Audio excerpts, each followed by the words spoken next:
So, as we heard last week from Lance, we're starting a series on the prophets, and I'm going to share a little bit with you today about the prophet Habakkuk, one of the lesser known and lesser read prophets, but a prophet nonetheless. We're going to read in a little while from the Word, and if you want to know where to find it, it's the fifth last book in the Old Testament, so maybe start making your way there so long. So where does Habakkuk fit into the history of Israel? Let me tell you, John. So I think most of us, if not all, know King David, very well-known king. So he was the second king of Israel. He had a son who became king by the name of King Solomon. Now, Solomon, the wise king as we know him. Solomon had a son called Rehoboam. Not very wise and not very nice.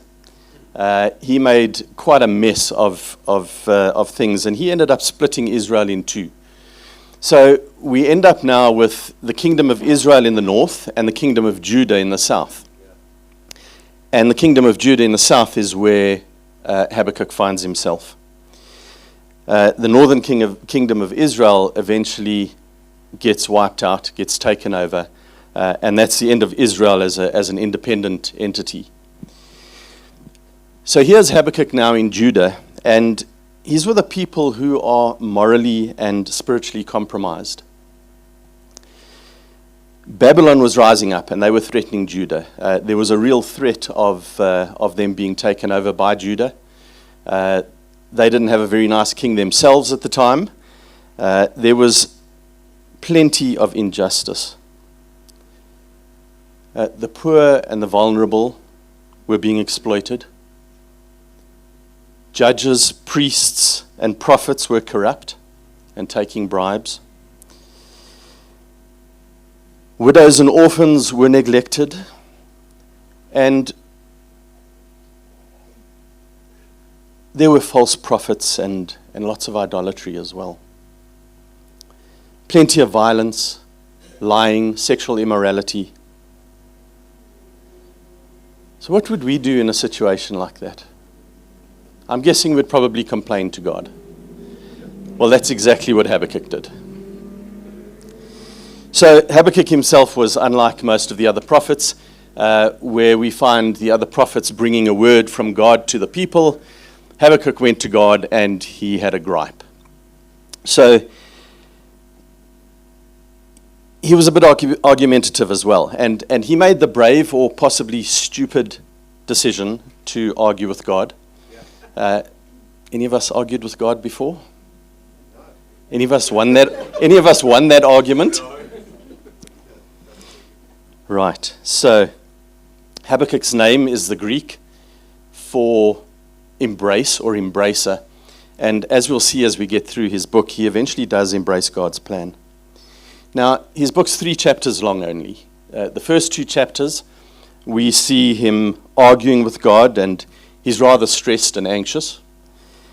And then comes the 3rd chapter where he does a complete turnaround. So we're going to take a look at the text a bit. So if you're not there already, turn to Habakkuk.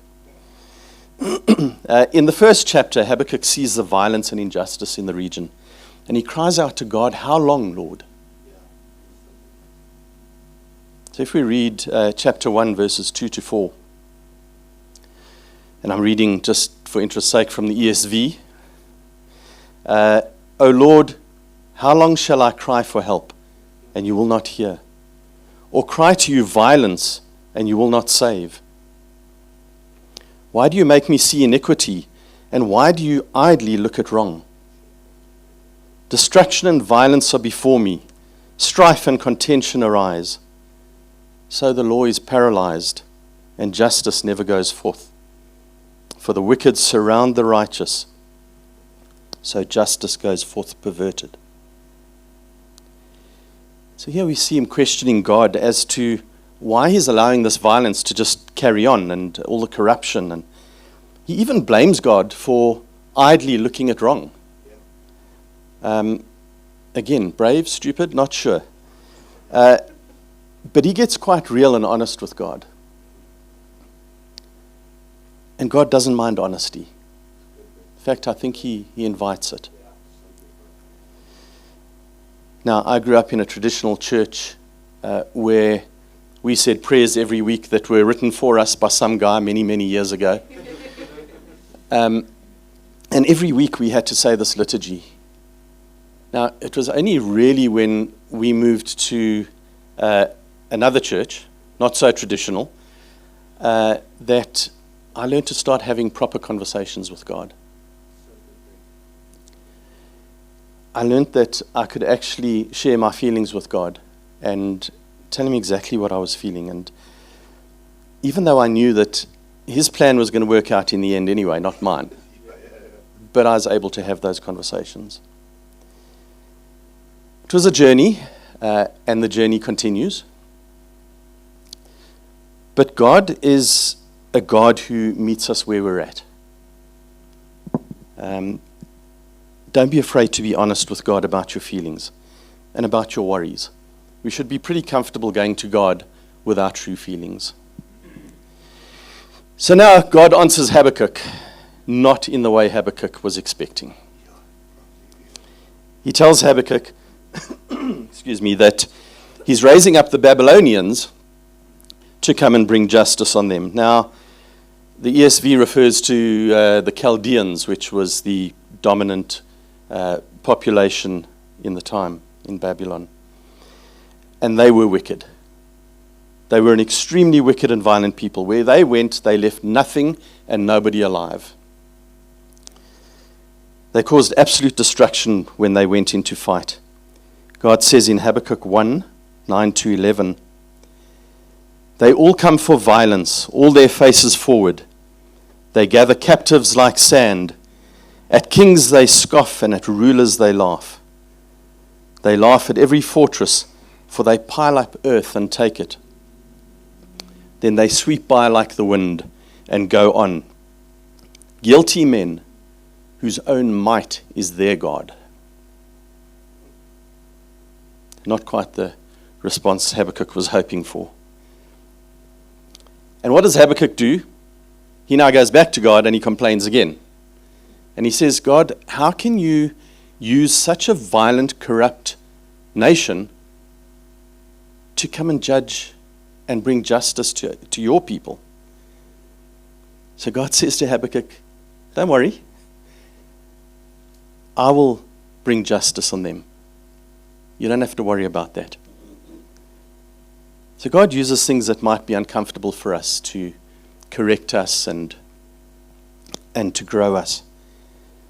But what's important to always remember is that God's justice always prevails. My wife Tanya and I, in 2008, we decided I was going to leave my stable job and go and open a waffle restaurant. I can see it. They were lovely waffles, trust me. But, you know, we prayed so hard about it. Asked God, is this the right thing? You know, we did the right thing. We followed the right process. And we thought, I thought, there's going to be lots of money. And we're going to have lots of time with the family. It's going to change our lives completely. Well, I'll tell you something. We did have lots of time with the family because we were so bankrupt that we couldn't afford DSTV anymore. So we spent time with the family. But yeah, it certainly changed our lives. I went through probably the toughest 6 months of my life, even being on medication for depression for one of those months. And boy, did I fight with God at the time. It was like, God, we asked you. You opened doors. You made this happen for us. And now, I felt totally deserted. But of course we know hindsight is 20/20. So I look back and I now see that what God led me through, or led us through at the time, was a whole teaching experience. I was chasing mammon. I just wanted everything for myself. And, well, you know what happens when you want that. So I'm now able to thank God for that horrible experience because of what I learned from it. So how do we respond to God when something like that happens in our lives? How do we hold on to faith when life doesn't make sense at all? If we look in Habakkuk chapter 2, Habakkuk starts by making the following statement. He says, I will take my stand at my watchpost and station myself on the tower and look out to see what he will say to me and what he will answer concerning my complaint. So basically Habakkuk's standing there saying, right, I've given my complaint to God, now I'm going to wait and see what he does and what he says. So Habakkuk got the recipe right. He was, first of all, waiting in faith, and secondly, with patience. So in chapter 2, we also find probably the most famous verse in Habakkuk, verses 2 to 4, and the Lord answered me, write the vision, make it plain on tablets so he may run who reads it. For still the vision awaits its appointed time. It hastens to the end. It will not lie. If it seems slow, wait for it. It will surely come. It will not delay. And here's that verse. Behold, his soul is puffed up. It is not upright within him. But the righteous shall live by faith. Now we see this verse quoted 3 more times in God's word. We see it in Romans, Galatians, and Hebrew. And preaching once said something that I've held on to for a long time, that if God puts things in his word a number of times, he's wanting you to sit up and listen. He's stressing the importance of it. So in Romans 1:17, Paul uses it to introduce the idea that righteousness comes by faith and not by works. In Galatians 3:11, Paul argues that the law can't justify, only faith. And then in Hebrews 10:38, it encourages perseverance in faith during trials. So if we have a look at that last verse, it speaks about being puffed up. Ever been puffed up before? Sure, John. I know I have, every time I've won an argument with somebody. It then also speaks about not upright, so not being aligned with God's ways. I think we can all find ourselves at times being not aligned with God's ways. We are human after all. But the thing to remember is that we have an almighty God who can give us the strength to be upright. If we keep our eyes on Jesus, we find it possible to do the right things and accept the hard times when we face them. God gives Habakkuk the assurance that those who are righteous will live by faith. And faith begins with honesty. So those honest conversations with God. Faith's our anchor in the storm. So that was the first thing, faith. Now let's have a look at patience. You notice that God says there as well, if it seems slow, wait for it. I'm not going to ask John, I'll ask the rest. Anyone had a problem waiting? Yeah, I've had many occasions where I've asked God, how long? I imagine the same might be true for many of us.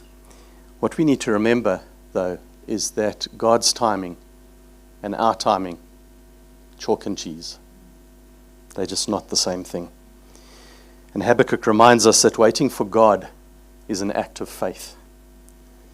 We must stay hopeful and trust that God is working even when we can't see it.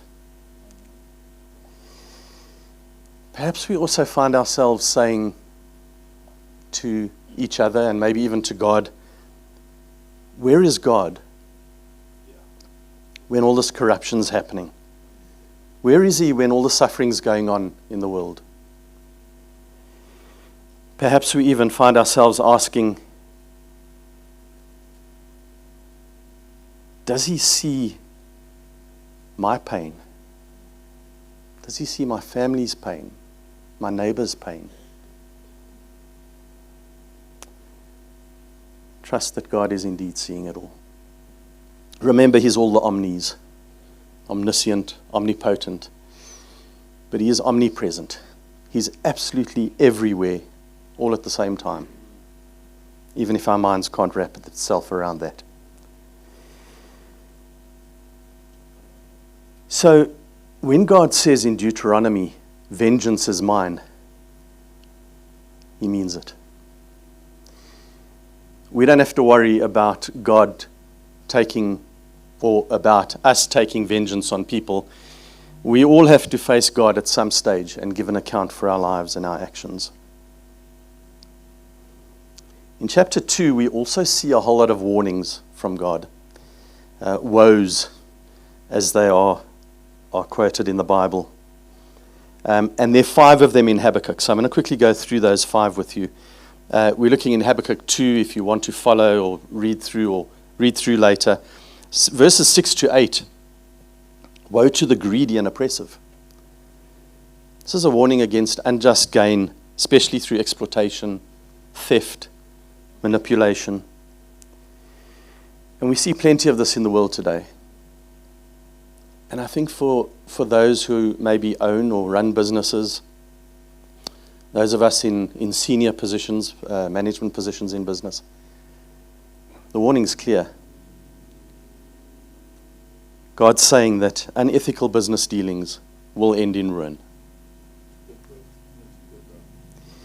Then in verses 9 to 11, excuse me, woe to the dishonest and self-protective.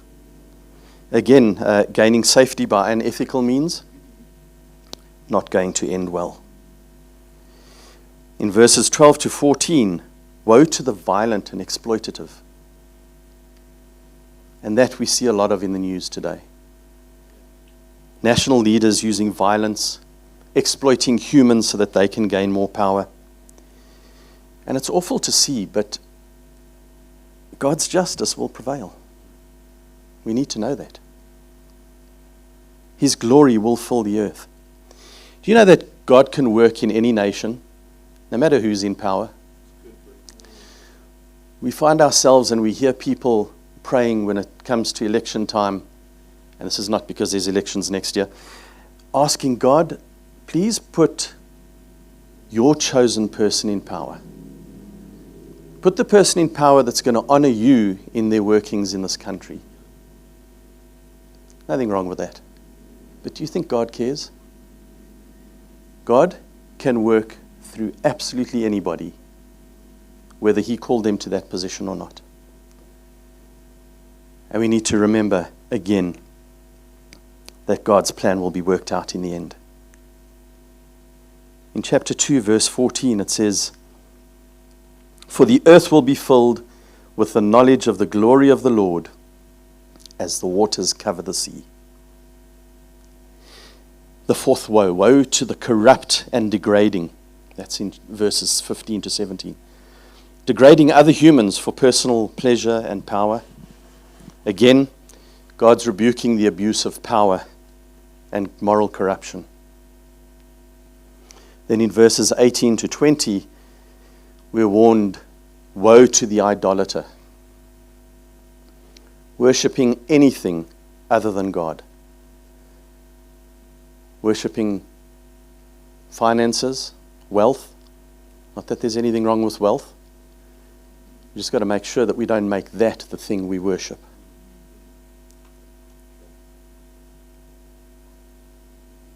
Fame too, perhaps. How many likes on a Facebook post or Twitter feed is enough to make you feel noticed or special or famous? Ultimately, we need to remember to keep God first in our lives. Now, that was the first 2 chapters. Now we come to chapter 3, and Habakkuk makes a full 180-degree turn. And he's now gone from 2 chapters of complaining and questioning God to one of accepting God's plan. And even better, praising him.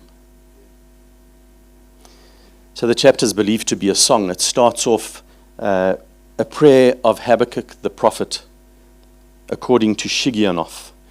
In other words, Shigionoth apparently is a poetic or musical style. And the chapter then ends to the choir master with stringed instruments. So it certainly seems like it was written as a song, but ultimately the chapter is a clear expression of faith.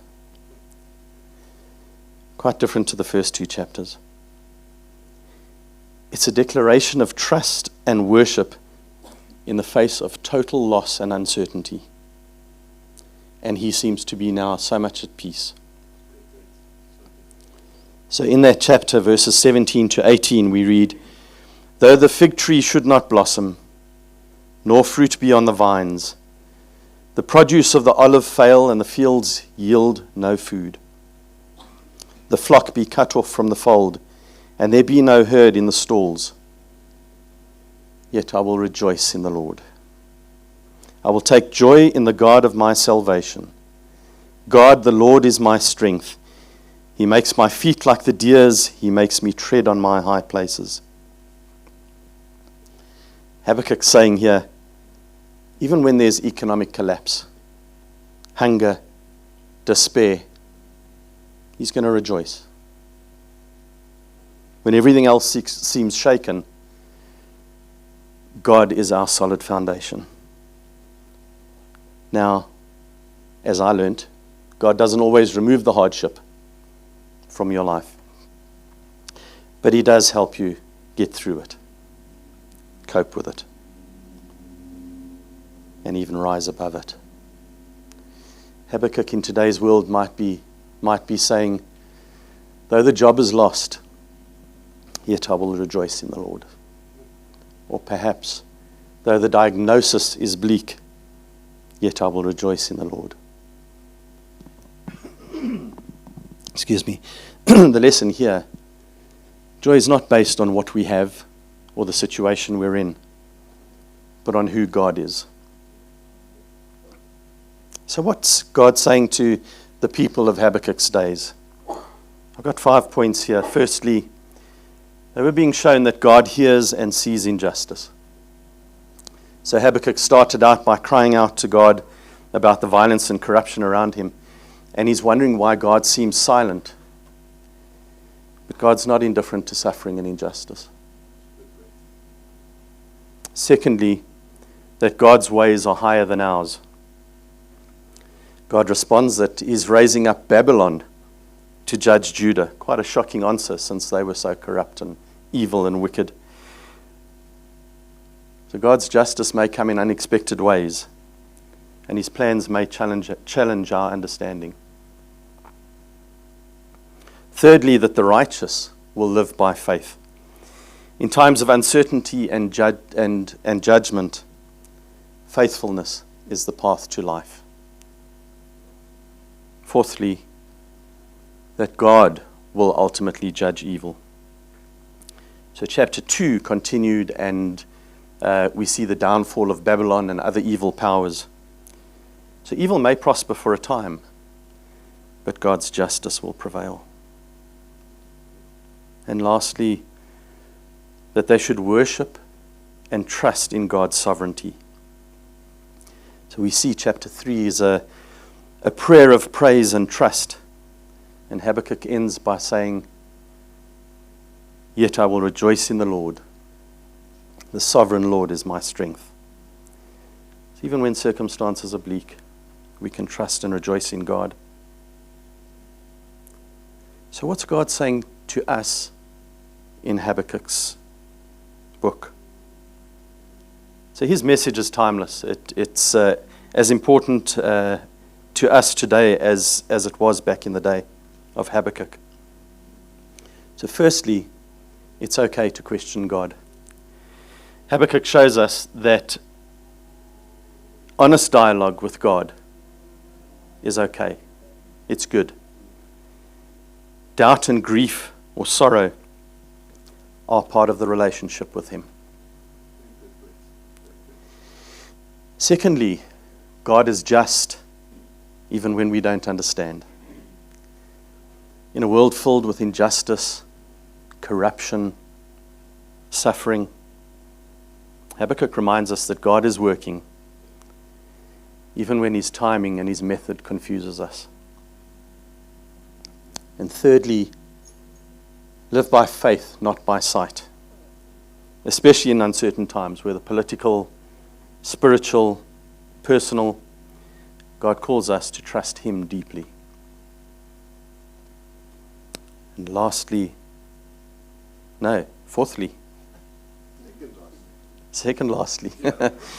fourthly, God will defeat all evil. We may see justice going unpunished, but Habakkuk assures us that God's justice will come. And now lastly, worship is a response to trust. Like Habakkuk, we can choose to rejoice in God even when life is hard. And that is a powerful act of faith. Now Habakkuk ends with a declaration of trust. He says, even if everything fails, I will rejoice. Worship's a deliberate decision. Shouldn't be a reaction to circumstance. Habakkuk's not joyful because of the situation he's in. He's joyful because of who God is. And he finds his joy in God. We must try our best to choose praise even in the tough times. In fact, giving praise before the breakthrough is as important as praising God after the breakthrough. So Habakkuk teaches us to question honestly, trust deeply, and worship boldly. So a few questions for us to ponder. What pressure are we facing today? Can we trust God in it? Is there perhaps an area of your life that God's inviting us to live by faith right now? And what are we waiting for? And can we trust God in that waiting? As we wind down, I want to mention a verse that John mentioned in a Friday devotion a couple of weeks ago. Except, Simon, I'm going to add the first two verses before that. Romans 8, 16 to 18. I've learned. Romans 8, 16 to 18. The Spirit Himself bears witness with our spirit that we are children of God. And if children, then heirs. Heirs of God and fellow heirs with Christ, provided we suffer with Him in order that we may also be glorified with Him. For I consider the sufferings of this present time are not worth comparing to the glory that will be revealed to us. We're going to pray shortly, but I just want to share something with you before we do. The 8th of next month will be 2 years since I faced a near-death situation. And thanks to the awesome surgeon that God sent, I went through a massive open heart surgery. And I could have been beside myself, but because I was trusting in God, and trust me, I don't get it right all the time, but then I did. Trusting in God, I reckon that I'm either going to go into the surgery under anesthetic and wake up and see my beautiful family afterwards, or I'm not, and I'm going to see my beautiful Savior.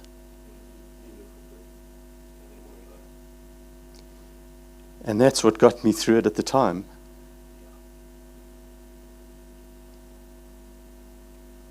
My faith in God at the time put me totally at ease. I may be emotional now, but I was a lot better back then, actually.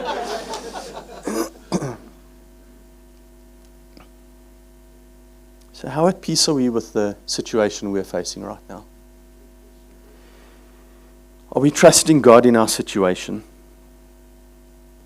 And for those who are trusting in God, keep on going. God's kingdom doesn't stop advancing. It continues, and we mustn't be idle or passive. Continue seeking God and His plan. Shouldn't matter the situation we're in. Keep on seeking. Thank you so much for joining us. If you're thinking about taking this further, you can follow us on our website. There you will find access to our previous sermons, our banking details, or if you just want to contact us. If you consider yourself to be part of Center Church, we'd just like to thank you for your continuous support and partnership. Have a sick day.